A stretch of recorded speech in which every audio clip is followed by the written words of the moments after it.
नमस्कार दोस्तों, राधे राधे, जय श्री कृष्णा। मैं मोमिता स्वागत करती हूँ आप सबको मेरे यूट्यूब चैनल नवजीत मोमिता में। दोस्तों कैसे हो आप सब? उम्मीद करती हूँ आप सभी बहुत ही अच्छे होंगे।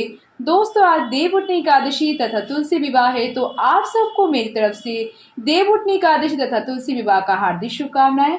दोस्तों आज देवउठनी एकादशी तथा तुलसी विवाह के शुभ अवसर पर मैं आप सबके साथ तुलसी विवाह की पौराणिक कथा तथा व्रत कथा शेयर करूंगी। तो ये जानने के लिए मेरे साथ वीडियो में अंत तक जरूर बने रहेगा। आशा करती हूँ वीडियो आप सबको बहुत पसंद आएंगे। तो चलिए देर न करते शुरू करते हैं आज का वीडियो। ओम गण गणपति नमः। ओम नमो भगवती वासुदेवाय नमः। ओम नमो तुलसी माताय नमः।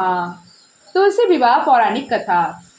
एक बार भगवान शिव ने अपने तेज को समुद्र में फेंक दिया था।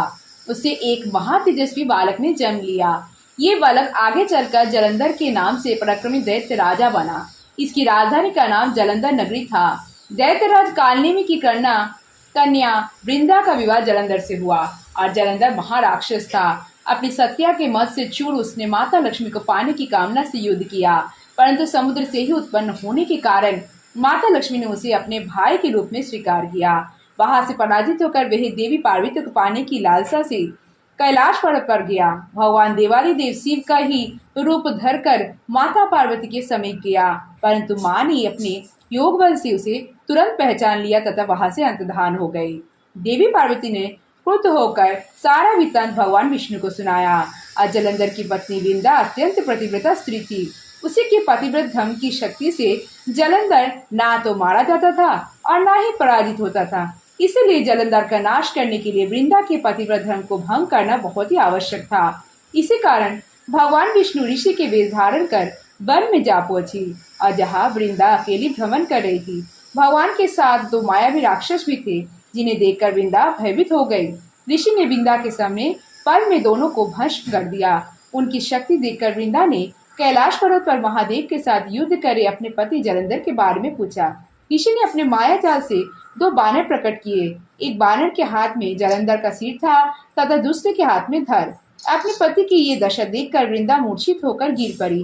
होश में आने पर उन्होंने ऋषि रूपी भगवान से विनती की कि वे उसके पति को जीवित करें।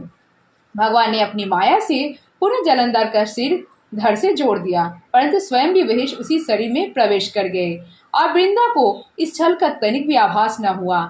और जलंधर बने भगवान के साथ वृंदा पतिव्रता का व्यवहार करने लगी, जिससे उसका सतीत्व भंग हो गया।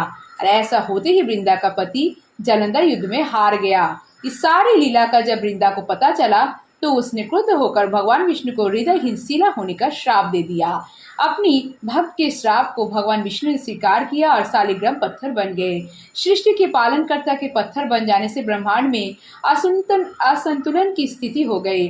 और ये देखकर सभी देवी देवताओं ने वृंदा से प्रार्थना की कि वह भगवान विष्णु को श्राप मुक्त कर दे। और वृंदा ने भगवान विष्णु को श्राप मुक्त कर स्वयं आत्मदाह कर लिया। और जहाँ वृंदा भस्म हुई वहाँ तुलसी का पौधा उगा। और भगवान विष्णु ने वृंदा से कहा, हे वृंदा, तुम अपने सत्वित्व के कारण मुझे लक्ष्मी से भी अधिक प्रिय हो गई हो। अब तुम तुलसी के रूप में सदा मेरे साथ रहोगी।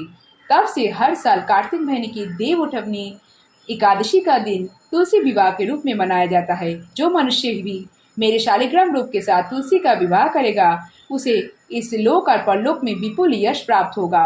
उसी दैत्य जलंधर की ये भूमि जलंधर नाम से विख्यात है।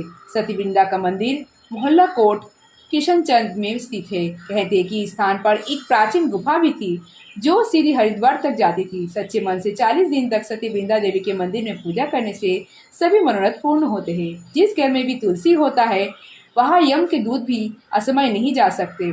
मृत्यु के समय जिसके प्राण मंजरी रहित तुलसी और गंगा जल मुख में रखकर निकल जाते हैं, वह पापों से मुक्त होकर वैकुंठ धाम को प्राप्त होता है। जो मनुष्य तुलसी व आंवले की छाया में अपने पितरों का श्राद्ध करता है, उसके पितृ मोक्ष को प्राप्त हो जाते हैं। राधे राधे। जय श्री कृष्ण। जय श्री हरि विष्णु। जय माता लक्ष्मी। जय गणपति बाप्पा। जय माता तुलसी। तो दोस्तों आज तुलसी विवाह का कथा यहीं पर समाप्त हुआ। दोस्तों कैसी लगी आप सबको आज की वीडियो, मुझे कमेंट करके जरूर बताइएगा। वीडियो अगर अच्छी लगी हो तो वीडियो को ज़्यादा से ज़्यादा लाइक और शेयर जरूर कीजिएगा। ऐसे और वीडियोस पाने के लिए मेरे चैनल नवजीत मोमिता को जरूर सब्सक्राइब कीजिएगा। और सब्सक्राइब के बगल में बेल आइकन दबाना मत भूलिएगा ताकि नए नए वीडियो की नोटिफिकेशन जल्द से मिल जाए। कमेंट में जय श्री हरि विष्णु, जय माता लक्ष्मी, जय गणपति बाप्पा, जय माता तुलसी लिखना मत भूलिएगा। आप मुझे फेसबुक इंस्टाग्राम फॉलो कर सकते हैं। मेरे फेसबुक का इंस्टाग्राम लिंक डिस्क्रिप्शन बॉक्स में दिया गया है, आप चाहे तो चेक कर सकते हैं। आज के लिए इतना ही, मैं मिलूंगी नेक्स्ट वीडियो में, तब तक के लिए ta-ta bye, thanks for watching, Radhe Radhe, जय श्री कृष्णा।